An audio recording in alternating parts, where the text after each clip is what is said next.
الرسل وخاتم الأنبياء وعلى آله المجتبى وأصحابه الأتقياء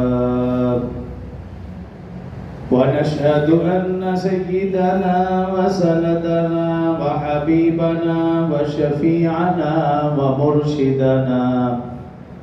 ومرشدنا ومولانا محمدا عبده ورسوله صلى الله تعالى عليه وعلى آله وأصحابه وأحبابه وأزواجه وذرياته وأهل بيته أجمعين وسلم تسليما كثيرا أما بعد فأعوذ بالله من الشيطان الرجيم بسم الله الرحمن الرحيم قل إن كنتم تحبون الله فاتبعوني يحببكم الله ويغفر لكم ذنوبكم والله غفور رحيم قل أطيعوا الله والرسول فإن تولوا فإن الله لا يحب الكافرين قال الله تبارك وتعالى في مقام آخر يا أيها الذين آمنوا أطيعوا الله ورسوله ولا تولوا عنه وأنتم تسمعون ولا تكونوا كالذين قالوا سمعنا وهم لا يسمعون إن شر الدواب عند الله الصم البكم الذين لا يعقلون صدق الله العظيم وصدق رسوله النبي الكريم ونحن على ذلك لمن الشاهدين والشاكرين والحمد لله رب العالمين تمام احباب ایک مرتبہ بابا سے بلند نماز والا درود شریف پڑھ لیں اللهم صل على محمد وعلى آل محمد كما صليت على إبراهيم وعلى آل إبراهيم إنك حميد مجيد اللهم بارك على محمد وعلى آل محمد كما باركت على إبراهيم وعلى آل إبراهيم إنك حميد مجيد رب اشرح لي صدري ويسر لي أمري واحلل عقدة من لساني يفقهوا قولي رب زدني علما رب زدني علما رب زدني علما میرے انتہائی واجب اور احترام برادران اسلام دوستوں بزرگوں بھائیوں ربیع الاول کے آغاز سے سیرت النبی صلی اللہ علیہ وسلم کے عنوان سے ترتیب وار گفتگو کا آغاز کیا تھا اور گفتگو کا آغاز رسول اللہ صلی اللہ علیہ وسلم کے پردادا جان سے کیا گزشتہ جمعہ تک رسول اللہ صلی اللہ علیہ وسلم کی زندگی کے ابتدائی 2 سال جو حضرت حلیمہ سعدیہ رضی اللہ عنہ کے پاس گزرے اور وہاں کی خیر و برکات اس حوالے سے چند گزارشات عرض کی تھی آج اس سے اگلے 2 سال اور پھر اس سے اگلے یعنی رسول اللہ صلی اللہ علیہ وسلم کی عمر مبارک 6 سال تک کے مختصر اور ضروری حالات و واقعات آپ کے سامنے عرض کروں رسول اللہ صلی اللہ علیہ وسلم کے پردادا جان حضرت ہاشم پردادی جان حضرت سلمہ دادا جان حضرت عبد المطلب دادی جان حضرت فاطمہ رسول اللہ صلی اللہ علیہ وسلم کے پرنانا جان حضرت عبد مناف پرنانی جان حضرت ام حبیبہ رسول اللہ صلی اللہ علیہ وسلم کے نانا جان حضرت وہب رسول اللہ صلی اللہ علیہ وسلم کی نانی جان حضرت برہ، رسول اللہ صلی اللہ علیہ وسلم کے والد ماجد حضرت عبداللہ، والدہ ماجدہ حضرت آمنہ رضی اللہ عنہم 9 یا 12 ربیع الاول عام الفیل والے سال 22 اپریل 571 عیسوی یکم جیٹھ 628 بکرمی بروز سوموار 4:30 سے 5 بجے کے درمیان رسول اللہ صلی اللہ علیہ وسلم کی ولادت باسعادت ہوئی۔ 2 دن رسول اللہ صلی اللہ علیہ وسلم نے دودھ نہیں پیا۔ یہ رسول اللہ صلی اللہ علیہ وسلم کی علامات میں سے تھا جو کہ تورات، زبور، انجیل کے اندر درج تھا کہ جو نبی آخر الزمان پیدا ہوں گے وہ 2 دن اپنی ماں کا دودھ نہیں پئیں گے۔ رسول اللہ صلی اللہ علیہ وسلم نے 2 دن دودھ نہیں پیا، اس کے بعد اپنی والدہ ماجدہ کا دودھ پیا۔ 7ویں دن رسول اللہ صلی اللہ علیہ وسلم کا عقیقہ کیا اور آپ کا نام نامی اسم گرامی محمد صلی اللہ علیہ وسلم رکھا گیا۔ بعض روایات میں ہے کہ رسول اللہ صلی اللہ علیہ وسلم کی جب پیدائش ہوئی،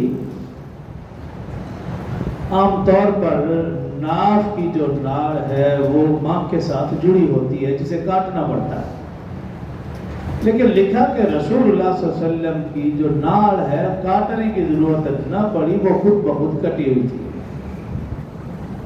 اور اسی طرح بعض روایات میں ہے کہ رسول اللہ صلی اللہ علیہ وسلم کے ختنے بھی نہیں ہوئے، بلکہ جیسے ہی آپ پیدا ہوئے آپ کے ختنے ہوئے تھے۔ اسی طرح روایات میں ہے کہ جب رسول اللہ صلی اللہ علیہ وسلم کی ولادت باسعادت ہوئی، آپ کے جسم مبارک کے اوپر گندگی، نجاست کچھ بھی نہ تھا، ایسے تھا جیسے نہلا دھولا کر، بلکہ حضرت اماں آمنہ فرماتی ہے جیسے آپ کی آنکھوں میں سرما لگا کر آپ کو دنیا میں بھیجا گیا تھا۔ تو رسول اللہ صلی اللہ علیہ وسلم کی پیدائش عام بچوں سے اس طرح تھوڑی سی مختلف تھی۔ 7ویں دن عقیقہ نام نامی آپ کا رکھا گیا، اور عرب کے دستور کے مطابق حضرت حلیمہ سعدیہ رضی اللہ عنہا وہ آئیں اور آپ صلی اللہ علیہ وسلم کو لے کر اپنے وطن گئی۔ 2 سال کا معاہدہ تھا، اور حضرت حلیمہ سعدیہ رضی اللہ عنہا 2 سال کے دوران جو خیر و برکات تھی اس کے حوالے سے بھی گزشتہ جمعہ عرض کیا تھا۔ 2 سال کا عرصہ مکمل ہوا، حضرت حلیمہ فرماتی ہیں کہ پتہ ہی نہیں چلا، لیکن یہ 2 سال ہماری خوشحالی کے تھے۔ گھر میں خوشحالی، جانوروں میں خوشحالی، گاؤں میں خوشحالی، خوشیاں ہی خوشیاں تھیں۔ آپ کی خیر و برکات بے شمار، بے انتہا، حد شمار سے باہر تھی۔ 2 سال کا عرصہ مکمل ہوا تو اس گھر میں اداسیاں چھا گئیں کہ اب یہ بچہ واپس چلا جائے گا، خیر و برکات ختم ہو جائے گی، اس بچے کی جدائی ہم سے برداشت نہ ہوگی۔ اب یہ پریشانی لگ گئی۔ خیر، اس معاہدے کے تحت حضرت حلیمہ سعدیہ رضی اللہ عنہا اداس دل، پریشان ذہن، بوجھل قدموں کے ساتھ اس امانت کو لے کر واپس کرنے مکہ چلی۔ پورا راستہ دعا ہی کرتی رہی کہ کاش کہ یہ بچہ کچھ دن ہمیں اور مل جائے، اس کی خیر و برکات ہم اور حاصل کر سکیں، اور ساتھ ساتھ یہ بھی اللہ سے دعا کر رہی ہے اللہ اس کی جدائی بھی مجھ سے برداشت نہ ہوگی۔ اور گھر والے اپنی جگہ پریشان اور وہاں دعائیں کر رہے۔ تو حضرت حلیمہ سعدیہ رضی اللہ عنہا کی یہ دعا اللہ کے ہاں مستجاب ہوئی، یہ دعا قبول ہو گئی۔ جیسے ہی مکہ پہنچی، حضرت اماں آمنہ کے دروازے پہ دستک دی۔ اماں آمنہ رضی اللہ عنہا نے اس بچے کو سینے سے لگایا، چوما، اور ساتھ ہی کہا اے حلیمہ آپ اس بچے کو واپس لے جاؤ، مکہ میں اس وقت ایک بیماری ہے، مکہ ایک بیماری کی زد میں ہے، ایک وبا کی زد میں ہے، کہیں اس بچے کو نقصان نہ پہنچ جائے، لہٰذا اس بچے کو تم دوبارہ واپس لے جاؤ، جب ضرورت ہوگی تو پیغام پہنچا کر اس بچے کو بلا لوں گی۔ جیسے ہی آمنہ نے یہ بات کہی، حضرت حلیمہ سعدیہ رضی اللہ عنہ کی خوشی کی انتہا نہ رہی، دونوں جہاں کی دولت کو اپنے دامن میں سمیٹا، کپڑوں میں لپیٹا اور خوشی خوشی اسے اپنے وطن واپس لے گئی۔ جب گھر والوں نے دیکھا ان کی خوشی کی بھی انتہا نہ رہی۔ رسول اللہ صلی اللہ علیہ وسلم 2 سال مزید رہے، جو کہ معاہدہ تو تھا نہیں۔ اب حضرت حلیمہ سعدیہ رضی اللہ عنہ کے ذہن میں یہی تھا کہ جب تک چاہے رکھوں گے، جب تک پیغام نہیں آتا۔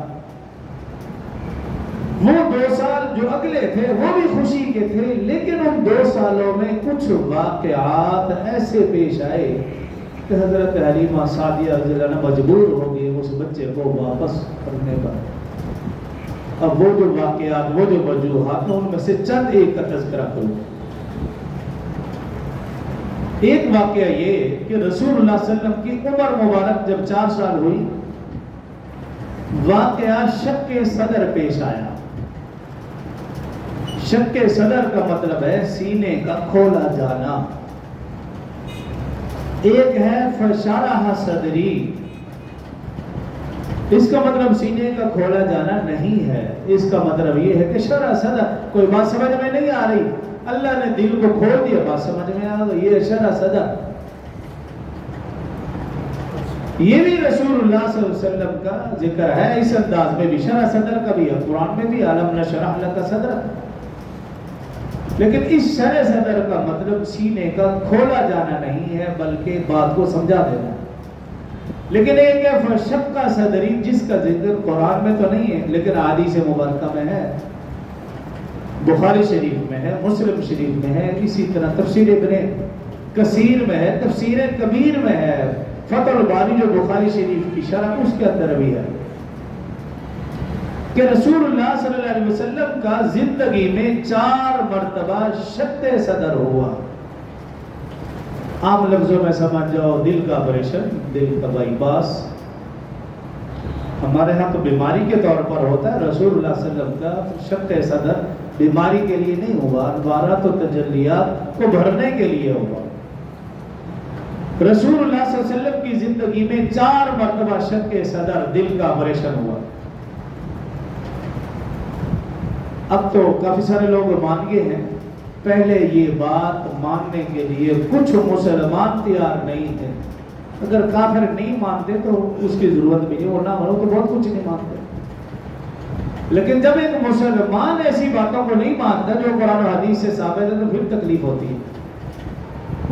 ایمان والے کی تعریف جو اللہ نے بیان کی ہے قرآن کے شروع میں، سورہ بقرہ شروع کریں، شروع میں اللہ نے کہہ دیا، بھی قرآن تو پڑھنے لگے لیکن سن لو، الذین یؤمنون بالغیب، ایمان والا وہ ہے جو غیب پر ایمان ہے، بن دیکھی چیز پر ایمان ہے، اسے ایمان والا کہتے ہیں۔ ہم نے اللہ کو نہیں دیکھا لیکن ہمارا ایمان ہے، آمنت باللہ۔ ہم نے فرشتوں کو نہیں دیکھا، ہمارا ایمان ہے، وملائکتہ۔ ہم نے کتابوں کو نہیں دیکھا، تورات زبور انجیل، لیکن ہمارا ایمان ہے، وکتبہ۔ ہم نے رسولوں کو نہیں دیکھا لیکن ایمان ہے، اقرار کرتے ہیں، ورسلہ۔ آخرت کے دن کو ہم نے نہیں دیکھا لیکن ہم مانتے ہیں، والیوم الآخر۔ اچھی بری تقدیر کو ہم نہیں جانتے لیکن ہمارا ایمان ہے، والقدر خیرہ وشرہ من اللہ تعالی۔ مرنے کے بعد دوبارہ اٹھنا، کوئی شخص ایسا نہیں ہے جو ہمیں بتا سکے کہ یا ہم نے دیکھا ہو کہ جو مرا پھر زندہ ہو گیا، لیکن ہمارا ایمان ہے کہ والبعث بعد الموت، مرنے کے بعد ہم نے اٹھنا ہے۔ کیوں؟ رسول اللہ صلی اللہ علیہ وسلم نے فرما دیا، بات ختم۔ اللہ رب العزت نے جس چیز کا ذکر قرآن میں فرما دیا، بات ختم۔ الذین یؤمنون بالغیب، میری اور آپ کی جو ہم آنکھوں سے چیز دیکھ رہے ہیں وہ بات غلط ہو سکتی ہے، لیکن جو قرآن میں ہے یا جو رسول اللہ صلی اللہ علیہ وسلم نے فرما دیا وہ بات غلط نہیں ہو سکتی۔ اس لیے اللہ نے تعریف کر دیا، الذین یؤمنون بالغیب، غیب پر۔ تو ایمان والوں کو پہلے بھی اعتراض نہیں تھا، اب بھی اعتراض نہیں، اور قیامت تک بھی وہ اعتراض نہیں کریں گے کہ دل کا آپریشن ہوا اور آپ صلی اللہ علیہ وسلم زندہ رہے، یہ کیسے ممکن؟ لیکن اب کافی سارے لوگوں کو سمجھ آ گئی، کیوں؟ وہ آنکھوں سے دیکھتے ہیں کہ ڈاکٹر آپریشن کر رہے ہیں اور بندہ زندہ ہے، بچ گیا، کچھ بھی نہیں ہوا۔ اگر یہی کام آج کا ڈاکٹر کرے تو بندہ ایمان لے آئے. اگر آج سے 1450 سال قبل اللہ نے جبرائیل کے ذریعے سے اگر رسول اللہ صلی اللہ علیہ وسلم کا دل کا بائی پاس کرایا تو ایمان والے تو مانتے ہیں اور مانتے تھے اور مانتے رہیں گے. اگر کوئی کافر اعتراض کرتا ہے تو اس کے لیے یہی ہے کہ اگر آج کا ڈاکٹر دل کا آپریشن کرے بندہ زندہ رہ سکتا ہے, اللہ کا بھیجا ہوا ڈاکٹر حضرت جبرائیل اگر آپریشن کرے تو بندہ کیوں نہیں زندہ رہ سکتا. اور پھر حدیث مبارک باہر کیا 4 مرتبہ شق صدر ہوا رسول اللہ صلی اللہ علیہ وسلم کا. سب سے پہلے جب آپ کی عمر مبارک 4 سال تھی حضرت حلیمہ کے پاس تھی. دوسری مرتبہ جب آپ کی عمر مبارک 20 سال تھی عین جوانی کے وقت. تیسری مرتبہ جب آپ کی عمر مبارک 40 سال تھی جب آپ غار حرا میں تھے. آپ کو ختم نبوت کا جب تاج پہنایا جانے لگا تو پہلے دل کا بائی پاس ہوا تاکہ انوارات و تجلیات اسے دل میں ٹھہر سکیں. رسول اللہ صلی اللہ علیہ وسلم اتنا بڑا منصب قبول فرما سکیں, یہ بوجھ اٹھا سکیں. اور چوتھی مرتبہ جب آپ کی عمر مبارک 50 سال تھی جب آپ کو سفر معراج پر لے جایا جانے لگا تب بھی آپ کا دل کا بائی پاس ہوا اور شق صدر ہوا تاکہ جو اوپر کی منزلیں ہیں وہ رسول اللہ صلی اللہ علیہ وسلم بآسانی طے کر سکے. 4 مرتبہ شق صدر جس کو حدیث میں ہے فشق صدری, بعض حدیث میں لفظ ہے فقارج صدری, فقارج صدری یہ بھی لفظ ہے. اور بعض حدیث میں فشرح صدری بھی ہے لیکن شرح صدر کے سب قائل ہے, فشق صدر کے بعض لوگ قائل نہیں. خیر رسول اللہ صلی اللہ علیہ وسلم حضرت حلیمہ سعدیہ رضی اللہ عنہ کے پاس تھے. عمر مبارک 4 سال اپنے رضائی بھائی کے ساتھ بکریاں چرانے کے لیے اب جنگل میں تشریف لے گئے. بھائی کے ساتھ بکریاں چرا رہے ہیں اور روایات میں آتا ہے اس کو یوں سنیں کہ رسول اللہ صلی اللہ علیہ وسلم تشریف فرما تھے, صحابہ کرام حاضر خدمت تھے تو گپ شپ میں مصروف تھے. ایک صحابی نے خواہش کا اظہار کیا. وہ خواہش کیا تھی؟ اس صحابی نے عرض کی یا رسول اللہ صلی اللہ علیہ وسلم ہمیں آپ اپنے بچپن کا واقعہ سنائیے. تو رسول اللہ صلی اللہ علیہ وسلم نے پھر یہ والا واقعہ سنایا صحابہ کرام کی خواہش پر, یہ ایک صحابی کی خواہش پر. رسول اللہ صلی اللہ علیہ وسلم نے فرمایا جب یہ واقعہ سنا تب آپ مدینہ میں واقعہ سنایا کہ عمر میری 4 سال کے لگ بھگ تھی. میں حضرت حلیمہ سعدیہ رضی اللہ عنہ کے ہاں تھا اپنے رضائی بھائی کے ساتھ جن کا نام عبداللہ تھا, ان کے ساتھ. بعض روایت میں کہ عبداللہ چھوٹے تھے, ان سے بھی ایک بڑا بھائی تھا, اس کا نام میں نے کافی ساری کتابوں میں ڈھونڈنے کی کوشش کی ہے, نام معلوم نہیں ہوا کہ حضرت شیمہ بڑی تھی اور ان کے بعد ایک اور بھائی تھا اور تیسرے نمبر پر وہ حضرت عبداللہ تھا. خیر جو بڑا بھائی تھا روایت میں آتے آپ ان کے ساتھ یا بعض روایت میں آتا ہے کہ رضائی بھائی کے ساتھ, دونوں روایت موجود ہیں. بہرحال آپ اپنے بھائی کے ساتھ بکرے چرانے کے لیے جنگل میں تشریف لے گئے. رسول اللہ صلی اللہ علیہ وسلم فرماتے ہیں میں نے چند فرشتوں کو انسانی شکل میں دیکھا. بعض روایت میں کہ 3 تھے, بعض روایت میں چند کا لفظ آیا. چند انسانوں کو, چند فرشتوں کو انسانی شکل میں دیکھا. ان کے ہاتھ میں سونے کے تھال تھے اور اس میں برف تھی. انہوں نے مجھے پکڑا اور لٹا دیا, میرا سینہ چاک کیا. فرماتے ہیں کہ جب اس بھائی نے دیکھا تو وہ دیکھ کر فوراً گھر بھاگا اور جا کر حضرت حلیمہ رضی اللہ عنہ کو بتایا. حضرت حلیمہ رضی اللہ عنہ فوراً بھاگتی ہوئی اس بھائی نے جا کر یہ الفاظ کہے کہ اے اماں جی میرے قریشی بھائی کو لوگوں نے قتل کر دیا. اس نے یہ لفظ کہے کہ میرے قریشی بھائی کو چند لوگوں نے قتل کر دیا. حضرت حلیمہ رضی اللہ عنہ بھاگی گئی. جب تک حضرت حلیمہ رضی اللہ عنہ پہنچی رسول اللہ صلی اللہ علیہ وسلم کا آپریشن مکمل ہو چکا اور آپ کھڑے ہوئے گھبرائے ہوئے. حضرت حلیمہ رضی اللہ عنہ نے جیسے ہی دیکھا آپ کو سینے سے لگایا اور گھبرا گئی اور آپ کو فوراً گھر لے گئی اور گھر جا کر پوچھا تو رسول اللہ صلی اللہ علیہ وسلم نے پھر بتایا کہ چند انسان تھے انہوں نے مجھے پکڑا، لٹایا، ان کے ہاتھ میں سونے کے تھال اور اس میں برف، انہوں نے میرا سینہ چاک کیا۔ رسول اللہ صلی اللہ علیہ وسلم فرماتے ہیں کہ میں یہ سب کچھ دیکھ رہا ہوں اور ہوش و حواس قائم دائم ہے۔ میرا سینہ چاک کیا، دل کو نکالا اور اس کو اس تھال میں جو برف تھی اس کے ساتھ دھویا، اور پھر اس دل سے ایک سیاہ نقطہ نکال کر باہر پھینک دیا، اور پھر دل کو دھو کر فرماتے ہیں ایک شخص نے اپنا ہاتھ اوپر کیا، اس کے ہاتھ میں مہر آئی، اس نے وہ مہر دل کے اوپر لگائی، میرا دل نور سے منور ہو گیا اور میرے دل کو پھر اپنی جگہ پر رکھ دیا گیا۔ اور بعض روایت میں آتے ہیں کہ جب مہر لگئی میں نے اپنے دل میں ایسی لذت، ٹھنڈک اور راحت محسوس کی کہ اس سے پہلے کبھی ایسی راحت محسوس نہیں ہوئی، اور اس کا اثر فرماتے ہیں کئی عرصے تک میرے دل پر رہا۔ میرے دل کو نور سے بھر دیا گیا اور میرا دل واپس رکھ دیا گیا۔ بعض روایات میں آتا ہے کہ پھر دل کو سینے کے بعد وہ مہر میرے دونوں کندھوں کے درمیان بھی لگائی، اور بعض روایت میں آتا ہے کہ شانوں کے درمیان جو مہر نبوت تھی یہ پیدائشی بھی تھی، اور اس وقت پھر دوبارہ بھی لگائی گئی۔ جب کوئی چیز بند کرنی ہو تو اس کے اوپر سٹیپ لگا دیتے ہیں، تو جب آپ کے سینے کو چاک کر کے انوارات و تجلیات سے بھر دیا گیا، پھر مہر لگا دی گئی تاکہ کوئی بھی چیز نکل نہ سکے۔ تو یہ واقعہ رسول اللہ صلی اللہ علیہ وسلم نے صحابہ کرام کو بھی بتایا، اور جب حضرت حلیمہ رضی اللہ عنہا لے کر گئی ان کو بھی بتایا۔ اس واقعے کے بعد حضرت حلیمہ رضی اللہ عنہ گھبرا گئی۔ ایک تو یہ واقعہ، دو واقعے اور ہوئے۔ حضرت حلیمہ رضی اللہ عنہ رسول اللہ صلی اللہ علیہ وسلم کو لے کر عکاظ کا مشہور میلہ تھا، اس میلے میں لے گئی۔ وہاں پہ ایک یہودی تھا، بظاہر اپنے آپ کو وہ عالم کہتا تھا لیکن تھا وہ جادوگر۔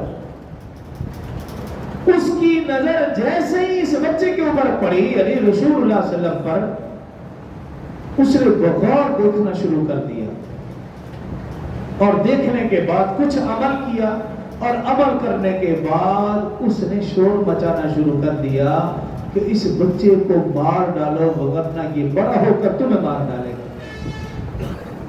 اور بعض روایت میں یوں ہے کہ اس کے یہ الفاظ سے اس بچے کو مار ڈالو، اگر یہ بڑا ہوا تو نبوت بنی اسرائیل سے ختم ہو کر بنی اسماعیل میں چلی جائے گی۔ مختلف الفاظ ملتے ہیں۔ جب اس نے یہ شور کیا، چیخنا چلانا شروع کیا، حضرت حلیمہ رضی اللہ عنہا ڈر گئی، فوراً اس بچے کو لیا اور بھاگ کر اپنے گھر کی طرف آ گئی۔ ایک تو یہ واقعہ، اس کی وجہ سے بھی آپ پریشان ہو گئے۔ روایت میں یوں ہے کہ حضرت حلیمہ رضی اللہ عنہا گھر میں تھی اور آپ صلی اللہ علیہ وسلم کھیلتے ہوئے گھر سے باہر تشریف لے گئے۔ ایک یہودیوں کا قافلہ گزرا، گزرتے ہوئے ان کی نظر پڑی اس بچے کے اوپر تو وہ رک گئے، سواریوں سے نیچے اترے اور دروازے پہ دستک دی۔ حضرت حلیمہ رضی اللہ عنہا جب باہر آئی ان سے پوچھا بچے کے متعلق، تو حضرت حلیمہ رضی اللہ عنہا کچھ اور سمجھی، اس کی خیر و برکات بیان کرنا شروع کر دی۔ جب خیر و برکات بیان کرنا شروع کی تو یہودیوں کے ذہن کھٹک گئے۔ ایک یہودی دوسرے سے کہنے لگا کہ لگتا ہے کہ یہ وہی بچہ ہے جس کی علامات ہماری کتابوں میں موجود ہیں، لہٰذا اس بچے کو قتل کر ڈالو۔ دوسرا یہودی بولا کہ ہماری کتابوں میں لکھا ہے کہ جو نبی آخر الزمان پیدا ہوگا وہ یتیم پیدا ہوگا، ذرا پوچھ لیں کہ اس بچے کا باپ زندہ ہے یا نہیں۔ تو حضرت حلیمہ یہ ساری باتیں سن رہی تھی، تو حضرت حلیمہ سے پوچھا بھی اس کا باپ زندہ ہے؟ حضرت حلیمہ رضی اللہ عنہا نے کہا ہاں اس کا باپ زندہ ہے، حارث اس کا باپ ہے۔ تو ان کا ارادہ بدل گیا، وہ سمجھ گئے کہ شاید یہ وہ بچہ نہیں ہے، لیکن حضرت حلیمہ رضی اللہ عنہا اچھی طرح سمجھ گئے۔ حضرت حلیمہ رضی اللہ عنہا نے اپنے شوہر حارث سے مشورہ کیا اب کوئی بھی صورت نہیں ہے اس بچے کو رکھنے کی، ایسا نہ ہو کہ کوئی شخص نقصان پہنچا دے، لہٰذا اس بچے کو جیسے کیسے اب واپس کرنا ہوگا، یہ امانت واپس کرنا ہوگی۔ خیر مشورے کے ساتھ حضرت حلیمہ رضی اللہ عنہا اس بچے کو لے کر پھر وہی اداس دل، پریشان ذہن، بوجھل قدموں کے ساتھ، پریشان تو تھی لیکن ساتھ ساتھ اس امانت کو واپس لوٹانا اب وہ ضروری سمجھ رہی تھی۔ رسول اللہ صلی اللہ علیہ وسلم کو لے کر مکہ کی طرف روانہ ہوئی۔ جب بالکل مکہ کے قریب پہنچی، ایک اونچی جگہ یعنی پہاڑ کے اوپر رسول اللہ صلی اللہ علیہ وسلم کو بٹھایا اور رفع حاجت کے لیے تھوڑا سے فاصلے پر آپ چلی گئی، پیشاب کے لیے چلی گئی۔ جب وہاں سے واپس آئی تو رسول اللہ صلی اللہ علیہ وسلم اپنی جگہ پر رہیں۔ حضرت حلیمہ رضی اللہ عنہا کی پریشانی بڑھ گئی، ارد گرد کافی تلاش کیا لیکن وہ بچہ نہ ملا۔ قرب و جوار کے گھروں میں گئیں، ان کو بلایا، جمع کیا، شور شرابہ کیا، لیکن انہوں نے بھی تلاش کیا، وہ بچہ نہ ملا۔ یہاں تک کہ حضرت حلیمہ رضی اللہ عنہا نے آہوزاری کی، لوگ جمع ہو کے کہا بھی دیکھو اگر یہ بچہ نہ ملا تو میں اس پہاڑ سے کود جاؤں گی، مر جاؤں گی، اپنے آپ کو ختم کر دوں گی۔ خوب آہوزاری کی لیکن ان لوگوں نے بھی خیر تلاش کروایا، وہ بچہ نہ ملا۔ حضرت حلیمہ رضی اللہ عنہا نا امید ہو گئی۔ اسی نا امیدی کی حالت میں سردار مکہ حضرت عبد المطلب کے پاس ہے اور انہیں آ کر یہ سارا ماجرا، یہ سارا واقعہ سنایا۔ حضرت عبد المطلب بھی پریشان ہوئے، وہ بھی لوگوں کو لے کر اس بچے کو تلاش کرنے کے لیے ارد گرد کے علاقوں میں نکلے، لیکن وہ بچہ نہ ملا، یعنی آپ صلی اللہ علیہ وسلم نہ ملے۔ حضرت عبد المطلب کی بھی پریشانی بڑھ گئی، لوگوں کو لے کر بیت اللہ کے قریب آئے اور سب سے کہا بھی دعا مانگو، اس کا اہتمام کرو۔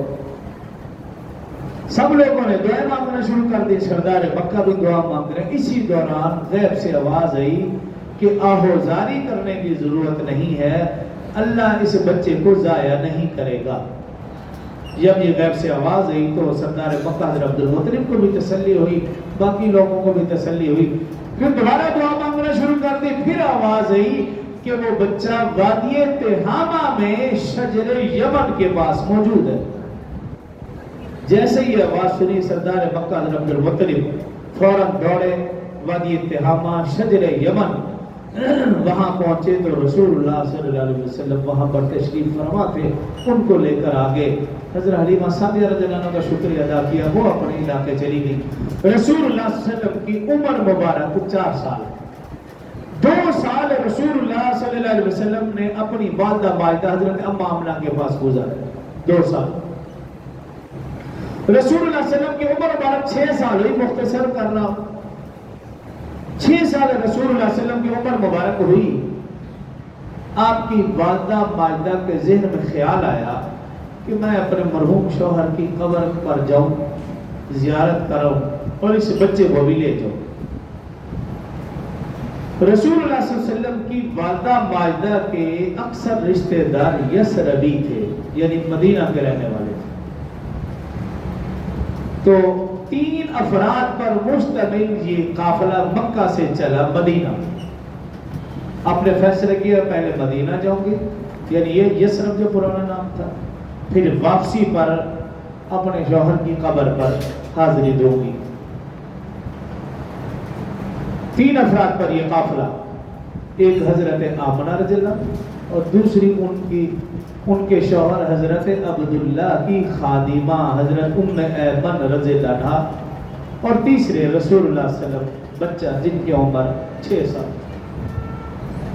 مدینہ تشریف لے کے وہاں پہ بعض روایات میں ہے کہ 1 مہینہ قیام ہوا، بعض روایات میں ہے کہ 20 دن۔ رسول اللہ صلی اللہ علیہ وسلم جب ہجرت کرتے تشریف لے گئے تو صحابہ اکرام کو بتایا کہ جب میری عمر 6 سال تھی میں مدینے میں آیا، فلاں مقام میں ہم ٹھہرے، اس مکان کی بھی شناخت کروائی اور اس کنویں کو بھی دکھایا جس کنویں میں رسول اللہ بنی نجار کا کنواں تھا، اس کنواں میں رسول اللہ صلی اللہ علیہ وسلم نے تیراکی سیکھی، وہ کنواں بھی صحابہ اکرام کو بتایا اور دکھایا۔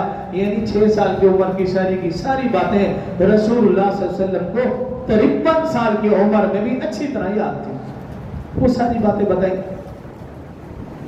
خیر مدینہ آئے، مدینہ سے واپسی پر دار النابغہ جہاں حضرت عبداللہ رضی اللہ عنہ ان کی قبر تھی، حضرت اماں آمنہ اس بچے کو لے کر وہاں پہنچی اور مرحوم شوہر حضرت عبداللہ ان کی قبر پر حاضری دی۔ رسول اللہ صلی اللہ علیہ وسلم کو بتایا جتنا وہ سمجھ سکتے تھے، ان کو بتایا کہ آپ کے والد ماجد کی قبر ہے۔ خیر وہاں سے جب چلے راستے میں ایک مقام آیا، مقام ابوا، وہاں پر جب یہ 3 افراد پر مشتمل چھوٹا سا قافلہ جب یہ وہاں پہنچا تو حضرت اماں آمنہ بیمار ہو گئی اور بیماری بڑھتی چلی گئی، یہاں تک کہ حضرت اماں آمنہ کو یقین ہو گیا کہ اب میں بچ نہیں سکتی، اتنی بیمار ہو گئی۔ رسول اللہ صلی اللہ علیہ وسلم کی عمر 6 سال، ماں کے سرہانے بیٹھے ہوئے، حضرت اماں آمنہ لیٹی ہوئی اور حضرت اماں آمنہ رسول اللہ صلی اللہ علیہ وسلم کو بار بار دیکھ رہی ہیں، انہیں سینے سے لگاتی ہیں، انہیں چومتی ہیں اور بوسہ دیتی ہیں، بار بار سمجھ رہی ہیں کہ اب میرا جانا یقینی ہو چکا، بیماری شدت اختیار کر گئی۔ جب سمجھا کہ اب میرے آخری لمحات ہیں تو حضرت اماں آمنہ نے جو اشعار پڑھے وہ کتابوں میں آج بھی درج ہیں۔ ان اشعار کے بعد حضرت اماں آمنہ کا انتقال ہو گیا۔ وہ اشعار کیا تھے؟ بارک اللہ فیک من غلام ان صبح الصور فی المنام فانت الى الصوم الانام من عند ذی الجلال والکرام۔ یہ اشعار حضرت اماں آمنہ نے پڑھے، اس کے بعد آپ کی وفات ہو گئی۔ یہ اشعار میں یہ تھا، اے میرے نور نظر میرے لخت جگر، آپ صلی اللہ علیہ وسلم سامنے اور ان کو دیکھ رہی اشعار پڑھ رہی، اے میرے نور نظر میرے لخت جگر، تو نے گھبرانا نہیں، میرا وہ تو اس باپ کا بیٹا ہے، اس عظیم باپ کا بیٹا ہے جس کا فدیہ 100 اونٹ تھے۔ یہ جملے گئے، میرے نور نظر لخت جگر گھبرانا نہیں، تو اس عظیم باپ کا بیٹا ہے جس کا فدیہ 100 اونٹ تھے۔ اور پھر کہا کہ جو میں نے نبوت کا خواب دیکھا ہے وہ خواب یقیناً پورا ہو کر رہے گا۔ اور پھر کہا کہ جو بھی آیا وہ ایک نہ ایک دن مرے گا، میں بھی فوت ہو جاؤں گی، مر جاؤں گی، لیکن میرا نام رہتی دنیا تک باقی رہے گا، اس لیے کہ میں نے ایک طاہر و طیب و پاک بچے کو جنم دیا۔ یہ اشعار پڑھے، یہ کلمات کہے اور آنکھیں بند ہو گئی۔ رسول اللہ صلی اللہ علیہ وسلم کی عمر مبارک 6 سال ہے، اس بچے کی عمر کیا گزری ہوگی؟ اس بچے نے رنج و علم کے ذریعے اپنے ہاتھ سے اپنی ماں کی قبر کے اوپر مٹی ڈالی، اس بچے کے اوپر کیا گزری ہوگی کہ ابھی پیدا نہیں ہوا کہ باپ فوت ہو گیا، عمر 6 سال ہوئی، ابھی راستے میں گھر میں بھی نہیں، وطن میں بھی نہیں، کوئی اور ساتھ دینے والا بھی نہیں، 6 سال کی عمر میں رسول اللہ صلی اللہ علیہ وسلم نے اپنی والدہ ماجدہ کی قبر کے اوپر مٹی ڈالی۔ خیر یہ 3 افراد تھے، ان میں سے اماں آمنہ کا انتقال ہو گیا۔ اب رسول اللہ صلی اللہ علیہ وسلم ایمن رضی اللہ عنہ کے ساتھ مکہ پہنچے۔ ایمن رضی اللہ عنہ، ان کا ذکر کر کے پھر بات کو ختم کرتا ہوں، باقی بات پھر انشاءاللہ اگلے جمعے شروع کروں گا۔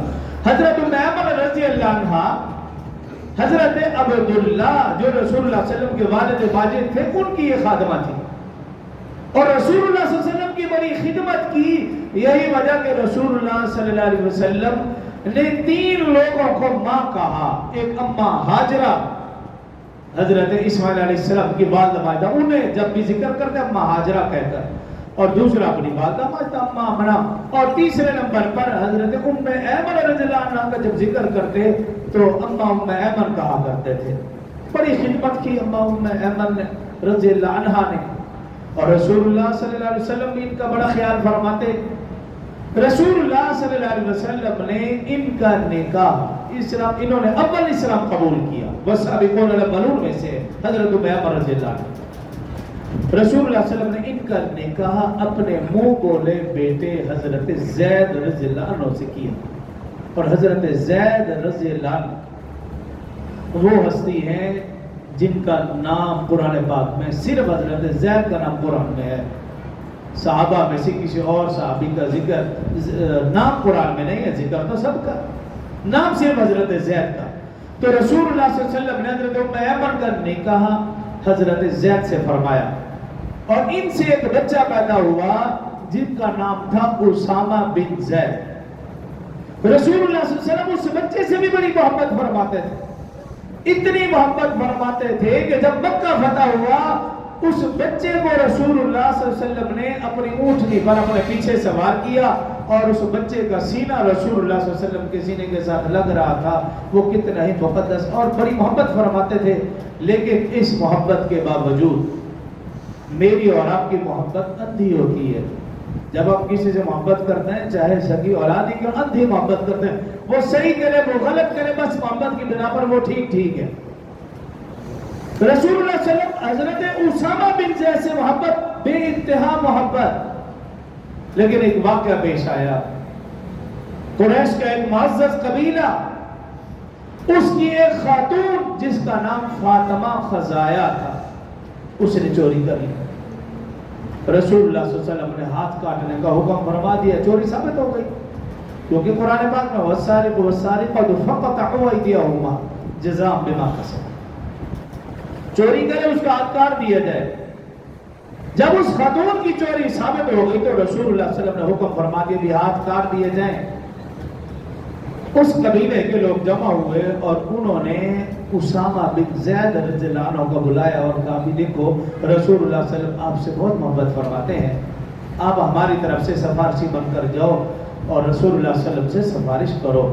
اسامہ بن زید نوعمر تھے، ان کی باتوں میں آ گئے اور رسول اللہ صلی اللہ علیہ وسلم خدمت میں حاضر ہوئے. عرض کیا رسول اللہ صلی اللہ علیہ وسلم خاتون ہے، غلطی ہو گئی ہے، درگزر فرمائیں، ہاتھ کاٹنے کا حکم جاری نہ فرمائیں.